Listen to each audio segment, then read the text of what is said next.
प्यारे बच्चों, इस पार्ट्स ऑफ स्पीच में हम जिसे हिंदी में शब्द भेद के नाम से जाना जाता है के बारे में अध्ययन करेंगे, जिसकी डेफिनेशन शो है ब्लैक बोर्ड पे कि parts of speech means divisions of a sentence, जिसमें डिविजन्स मीन्स होता है पार्ट और स्पीच मीन्स होता है सेंटेंस।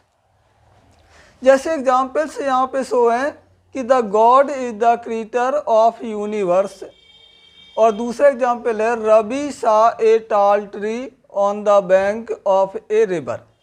दोनों सेंटेंस में पहला सेंटेंस 7 पार्ट्स का है और दूसरा सेंटेंस 11 पार्ट्स का है। अब सेंटेंस में जो प्रयुक्त प्रत्येक वर्ड को उसके फंक्शन के अनुसार निम्न नामों से जाना जाता है। तो वाक्य में जितने भी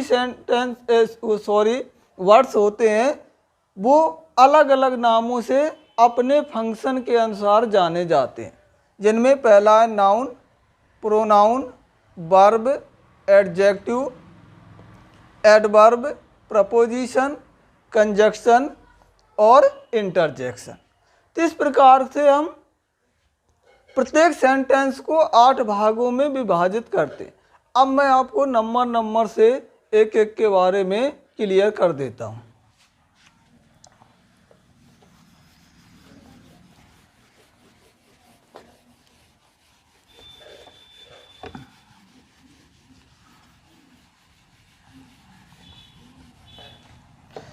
तो पहला पार्ट्स ऑफ स्पीच होता है नाउन,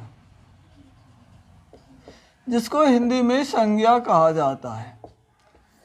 डेफिनेशन है a noun is the name of a person, place, thing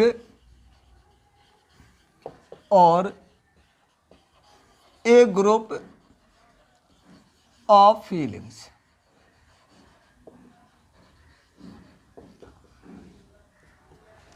तो noun is the name of a person, place, thing और ए ग्रुप ऑफ फीलिंग।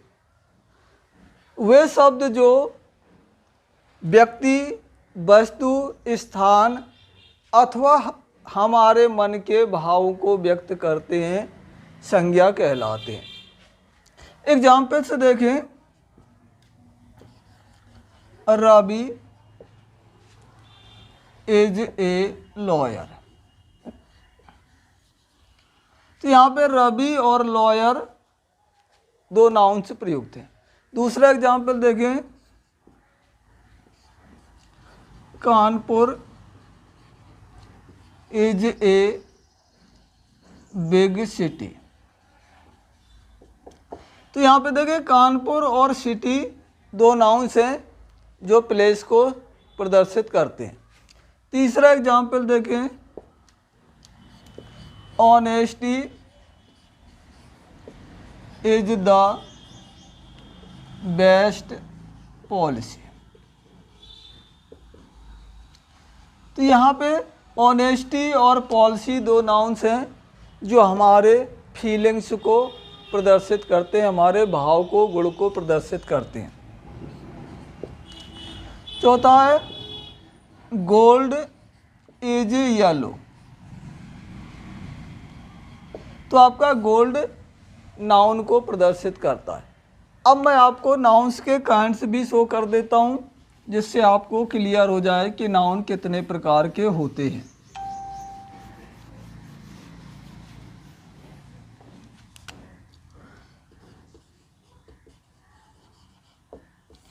तो नाउन 5 प्रकार के होते हैं। प्रॉपर नाउन,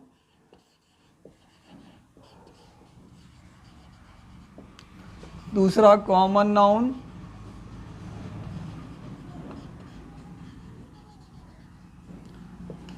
तीसरा कलेक्टिव नाउन,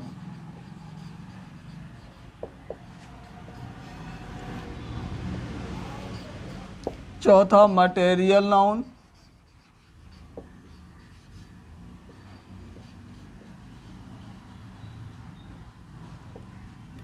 और पांचवा होता है एब्स्ट्रैक्ट नाउन।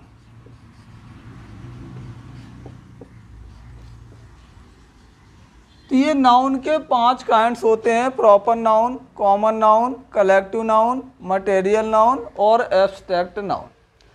अब दूसरा पार्ट्स ऑफ स्पीच कहलाता है प्रोनाउन।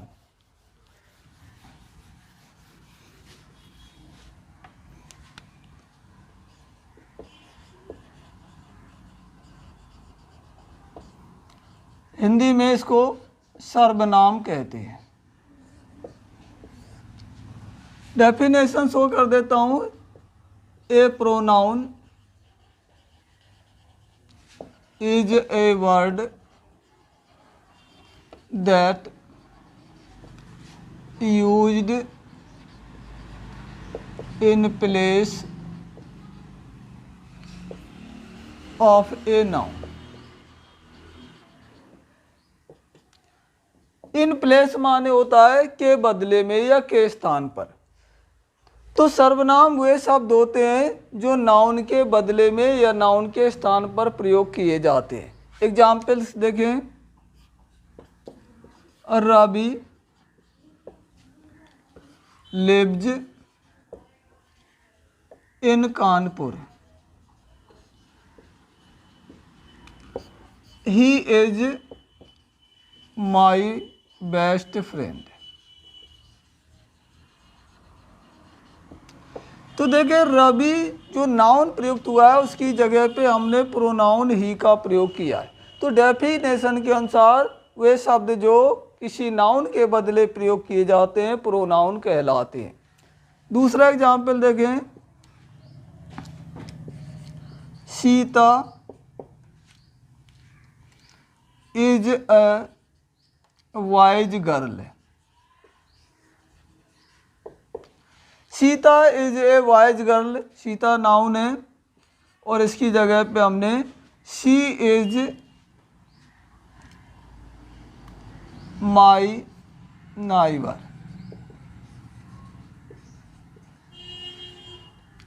शी का प्रयोग किया। तो Sita is a wise girl, she is my neighbour, जो मेरी पड़ोसी है। तो सीता के लिए हमने शी का प्रयोग किया, रवि के लिए हमने ही का प्रयोग किया और ही और सी दोनों प्रोनाउंस को शो करते हैं। अब मैं आपको प्रोनाउंस के काइंड्स शो कर देता हूँ।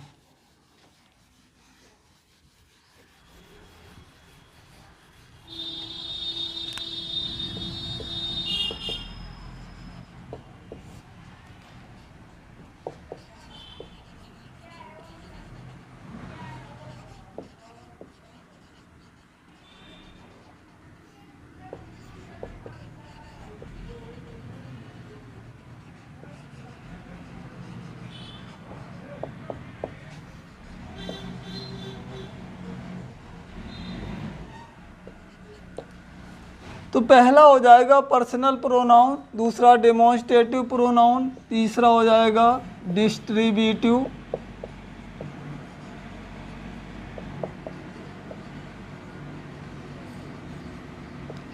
चौथा हो जाएगा इंटेरोगेटिव,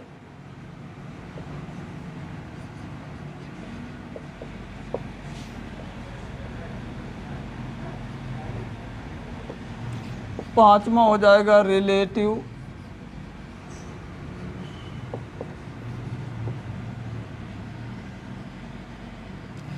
छठवां है इंडिफिनिट,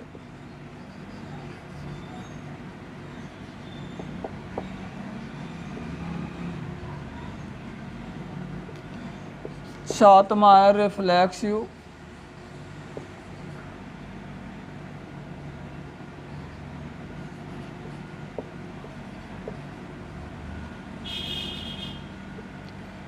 आठवां हो जाएगा एम्फेटिक,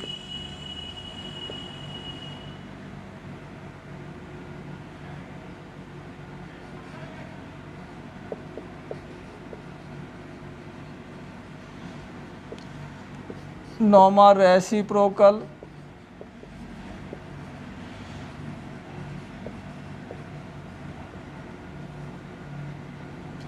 और 10वां एक्सक्लामेटरी।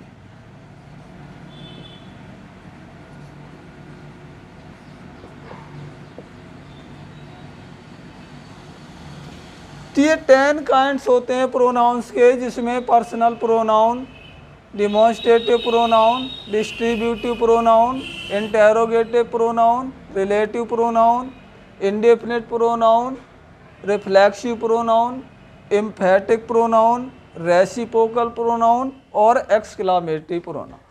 अब तीसरा पार्ट्स होता है पार्ट्स ऑफ स्पीच का, जो वर्ब के नाम से जाना जाता है।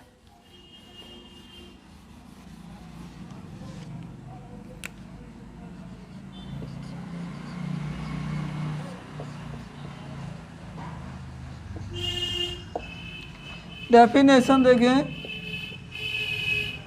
ए verb is a word that says something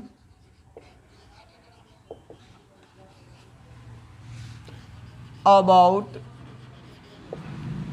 A subject.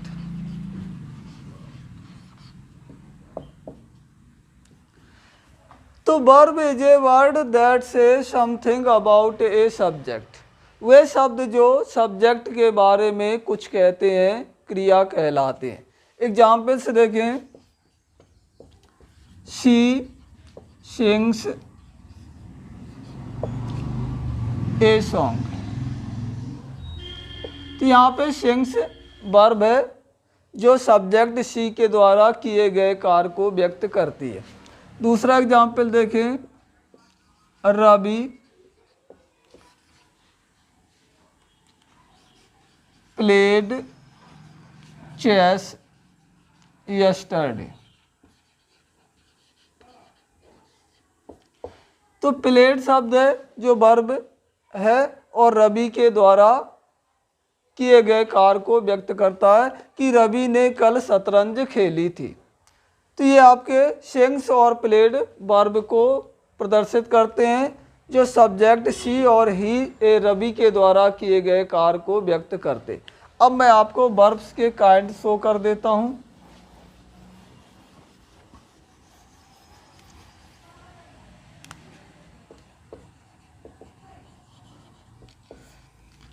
तो वर्ब 3 प्रकार की होती है। पहली कहलाती है फिनिट वर्ब,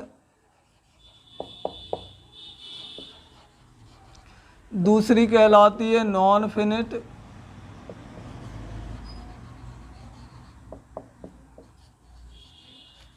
और तीसरी कहलाती है फ्रेजल।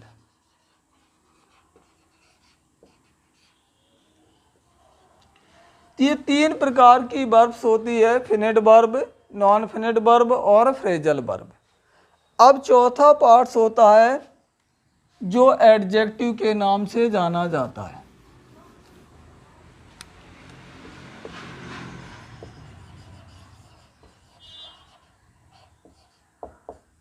जिसको हिंदी में विशेषण कहा जाता है। अब मैं आपको डेफिनेशन शो करता हूं कि an adjective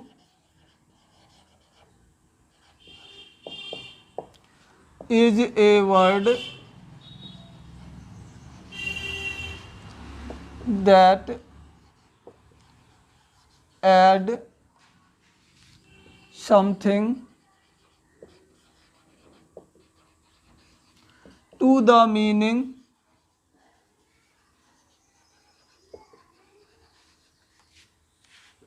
of a noun or a pronoun।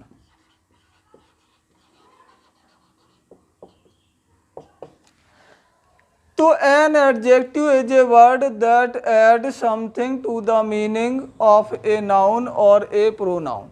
वे शब्द जो संज्ञा अथवा सर्वनाम के गुण दोष व्यक्त करते हैं उन्हें हम एडजेक्टिव या विशेषण के नाम से जाना जाता है। एग्जाम्पल से देखें, मोहन इज ए टाल बॉय इन माई क्लास। तो ये टाल शब्द जो आया है वो मोहन की विशेषता बता रहा है कि Mohan is a tall boy in my class. Mohan मेरी कक्षा का एक लंबा छात्र है या लंबा लड़का है। दूसरा एग्जाम्पल देखें, she is a honest girl. तो ये ऑनेस्ट शब्द आया है जो सी की विशेषता बता रहा है कि वह एक ईमानदार लड़की है।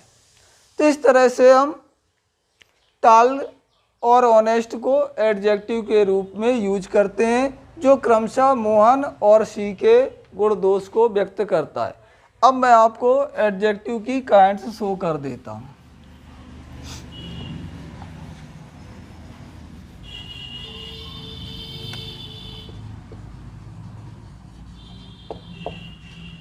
पहला कहलाता है प्रॉपर एडजेक्टिव,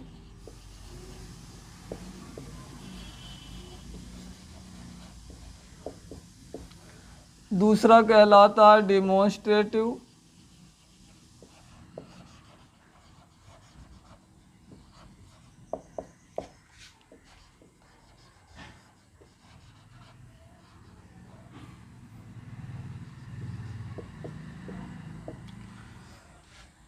तीसरा कहलाता है डिस्ट्रीब्यूटिव,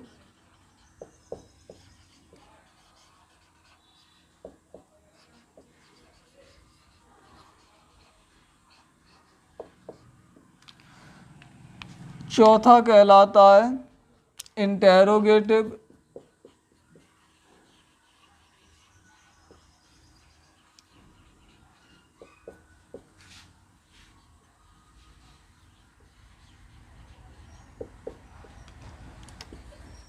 पांचवा है एडजेक्टिव ऑफ नंबर,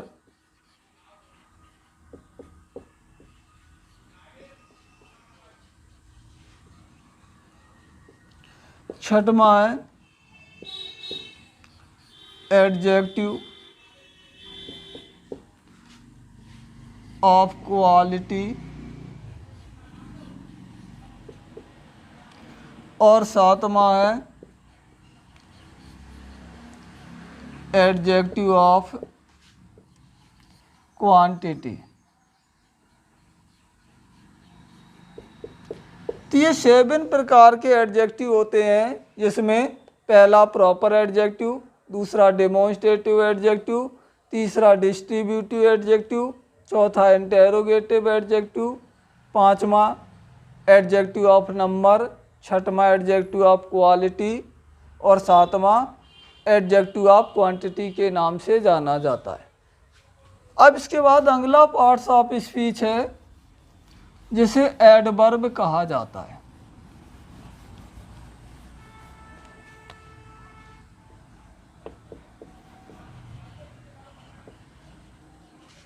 एडवर्ब को हिंदी में क्रिया विशेषण कहते हैं।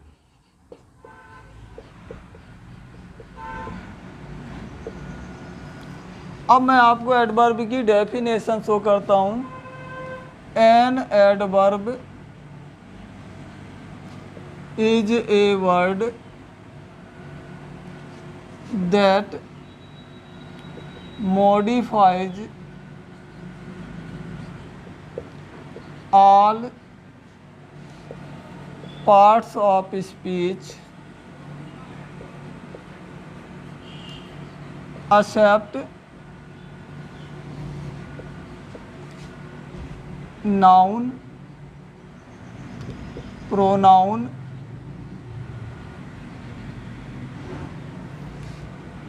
and interjection।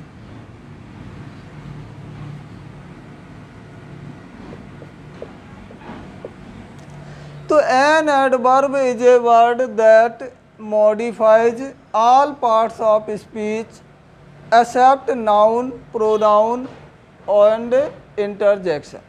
वे शब्द जो सभी पार्ट्स ऑफ स्पीच को मॉडिफाई करते हैं सिवाय नाउन को, प्रोनाउन को और इंटरजेक्शन को छोड़कर।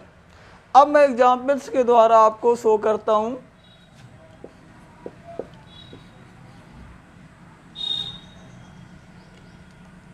always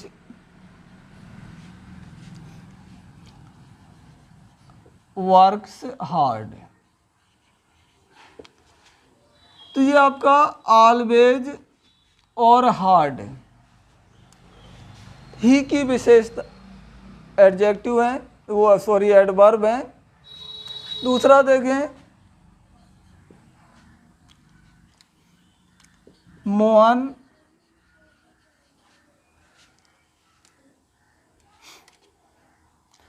went to market hurriedly। तो ये हरीडली शब्द है जो बेंट की विशेषता में आया है। तीसरा देखें एग्जाम्पल्स, ही सेल्डम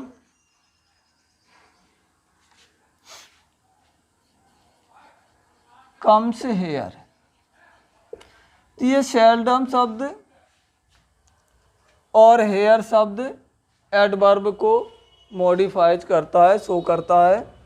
अब मैं आपको एडवर्ब्स के काइंड्स शो कर देता हूँ।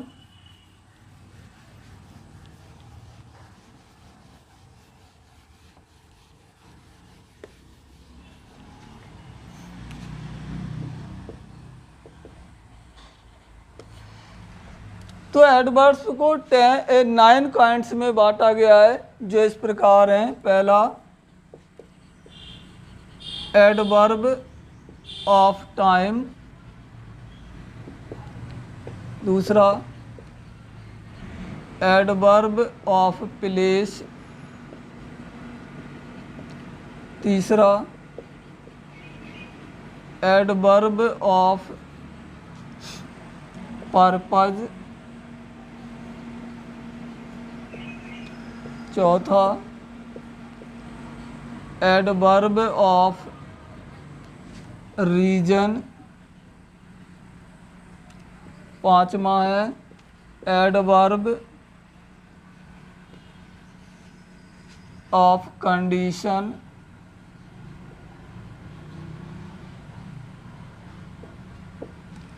छठवां, एडवर्ब ऑफ कंपैरिजन।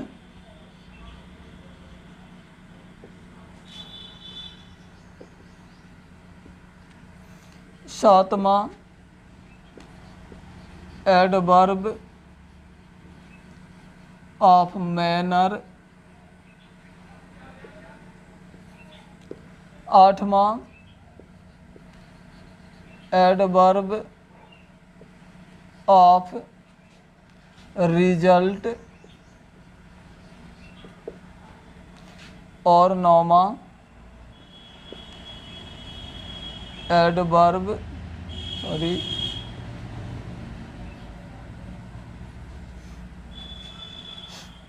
नम।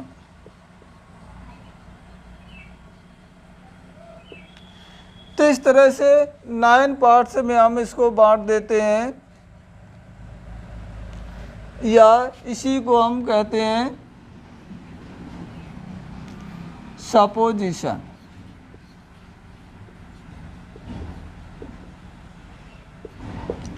ये 9 काइंड्स हैं, adverb of time, adverb of place, adverb of purpose, adverb of reason, adverb of condition, adverb of comparison, adverb of manner, adverb of result, और last है adverb of supposition. तो ये 9 kinds adverb के किए जाते हैं। इसके बाद अगला है छठवां पार्ट्स ऑफ स्पीच, जिसे प्रपोजिशन कहा जाता है।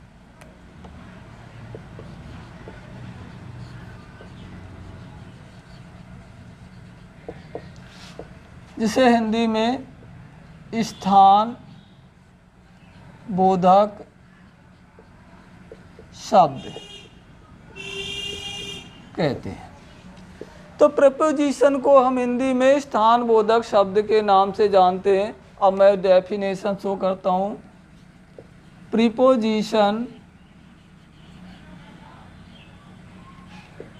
Are those words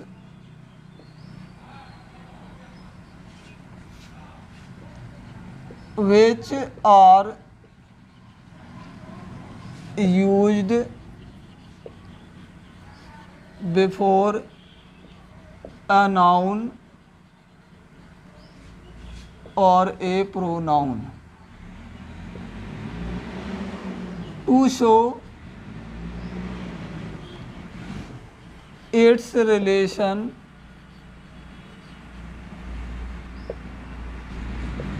with other noun or pronoun.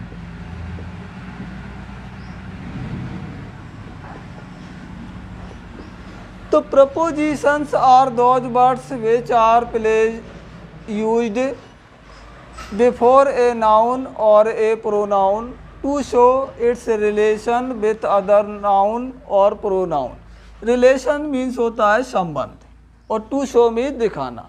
तो वे शब्द जो किसी संज्ञा या सर्वनाम के पहले प्रयुक्त होकर अन्य नाउन या प्रोनाउन के साथ उनका संबंध प्रदर्शित करते हैं, उन्हें हम प्रपोजिशन कहते हैं। एग्जाम्पल से देखें, सीता इज खाली जगह द रूम। तो देखें किस वाक्य में हमने ब्लैंक्स छोड़ दिया है, जिससे आपको ये समझा सकें कि प्रपोजिशन वाक्य में कितने महत्वपूर्ण होते हैं। तो सीता इज, सीता है, द रूम कमरा, सीता कमरा है। तो ये सीता कमरा नहीं हो सकती, उसको प्रपोजिशन अगर हम यहाँ पे इन यूज कर दें तो आपका क्लियर हो जाएगा सेंस कि Sita is in the room, Sita कमरे में है।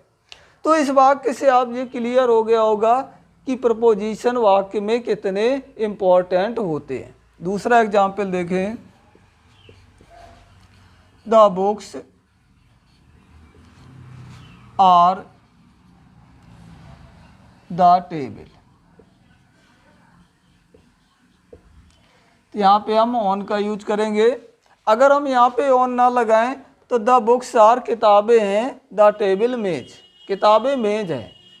तो उसको प्रपोजिशन के द्वारा हम क्लियर कर देते हैं कि किताबें मेज पर है। अब देखें, सीता का रूम के साथ और द बुक्स का टेबल के साथ में रिलेशन इन्होंने शो कर दिया कि किताबें मेज पर हैं और सीता कमरे में है। अब देखिए एक चीज़ और आती है कि इन्हें प्रपोजिशन क्यों कहा जाता है। तो प्री मीन्स होता है पहले और पोजीशन मीन्स होता है अवस्था। तो ये हमेशा किसी नाउन या प्रोनाउन के पहले प्रयुक्त होते हैं, इसलिए इन्हें प्रपोजिशन कहा जाता है। देखिए रूम के पहले हैं, इधर टेबल के पहले, इसलिए इनको प्रपोजिशन कहा जाता है। हिंदी में इन्हीं को पास्ट पोजीशन कहा जाता है, क्योंकि पास्ट माने होता है बाद और पोजीशन माने आपको पता ही है अवस्था। अगर हम एक वाक्य की हिंदी करके आपको दें तो आप क्लियर समझ जाएंगे कि इन्हें हिंदी में पास्ट पोजीशन क्यों कहते हैं। जैसे द एप्पल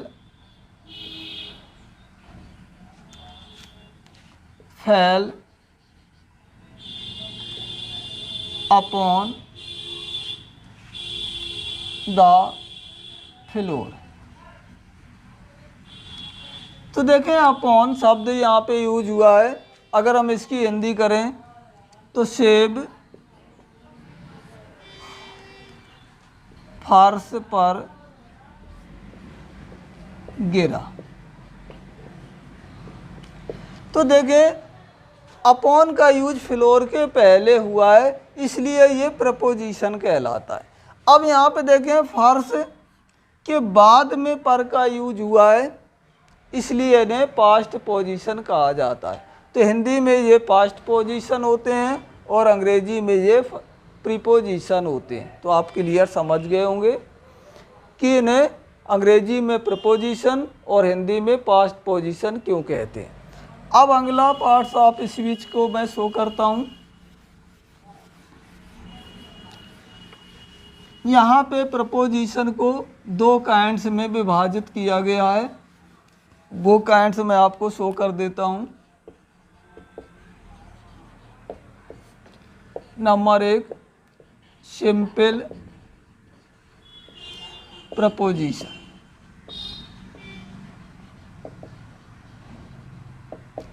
और दूसरा होता है कंपाउंड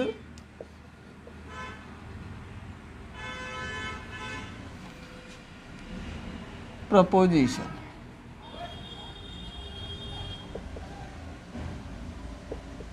या इन्हीं को हम फ्रेज प्रीपोजिशन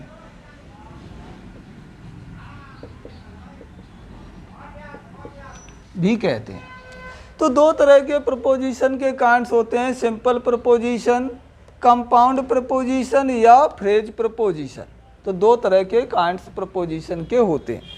अब अगला पार्ट्स ऑफ स्पीच आपका है जो कंजक्शन के नाम से जाना जाता है।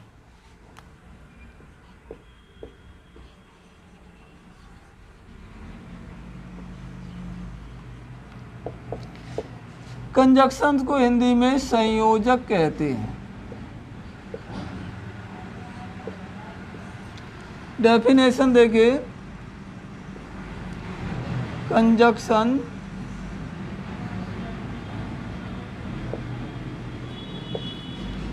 is a word that joins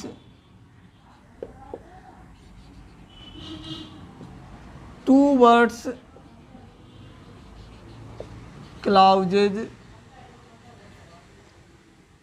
or sentences।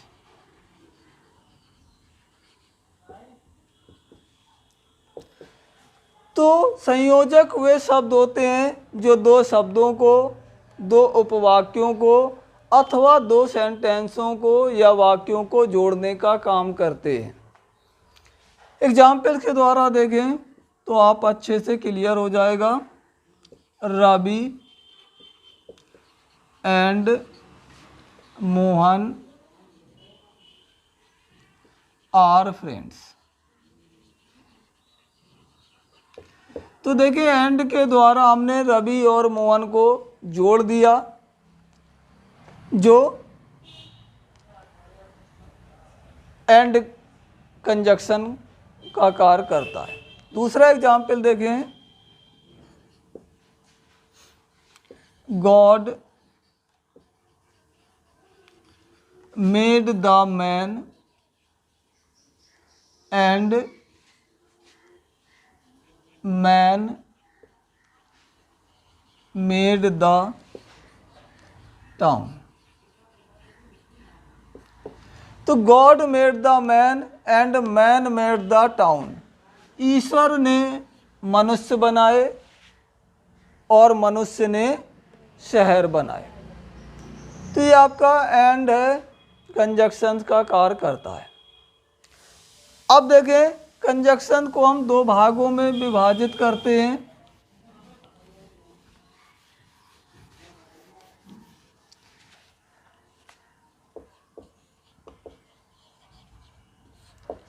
पहला कहलाता है सबऑर्डिनेट कंजक्शन,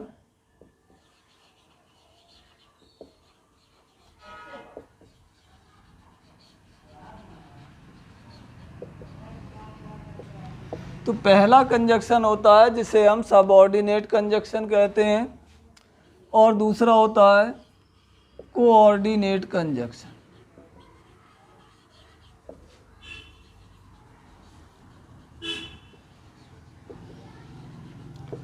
तो इस प्रकार से कंजक्शंस को दो भागों में विभाजित किया जाता है, सबऑर्डिनेट कंजक्शन और कोऑर्डिनेट कंजक्शन।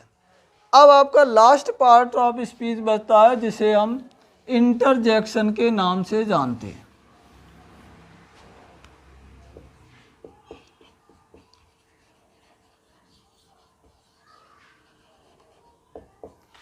इंटरजेक्शन को हिंदी में विस्मय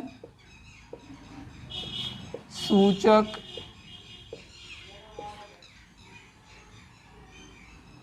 कहते हैं। तो इंटरजेक्शन जिसे हम विस्मय सूचक के नाम से जानते हैं। अब मैं आपको डेफिनेशन शो करता हूं। तो an interjection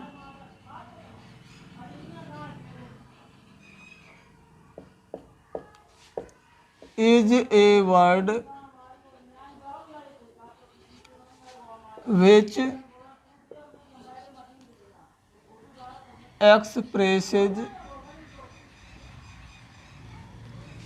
some sudden feelings as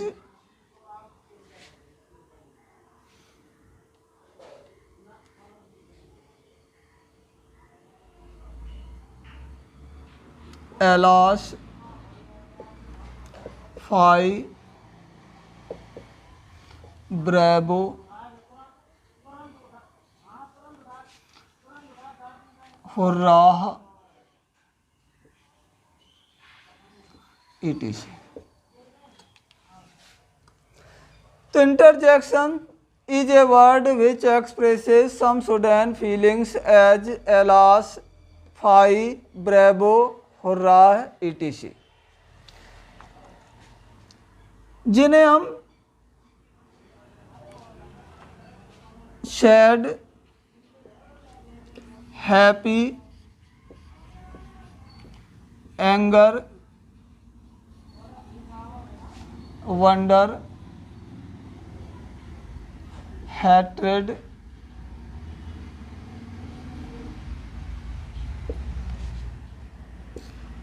को एक्सप्रेस करने के लिए यूज करते हैं। तो जो आपका एलास है, फाई है, ब्रेवो है, हुर्रा है, इन्हें हम सैड, हैप्पी, एंगर, वंडर और हैटर्ड को एक्सप्रेस करने के लिए यूज करते हैं। अब मैं एग्जाम्पल से शो कर देता हूं। एलास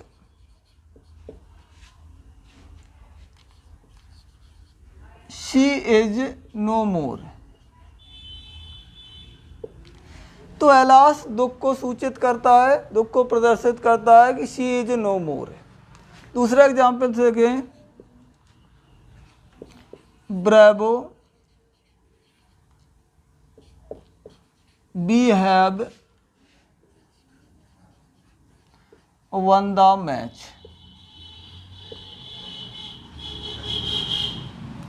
तो ब्रेवो हमारी प्रशंसा को व्यक्त करता है कि हमने मैच को जीत लिया।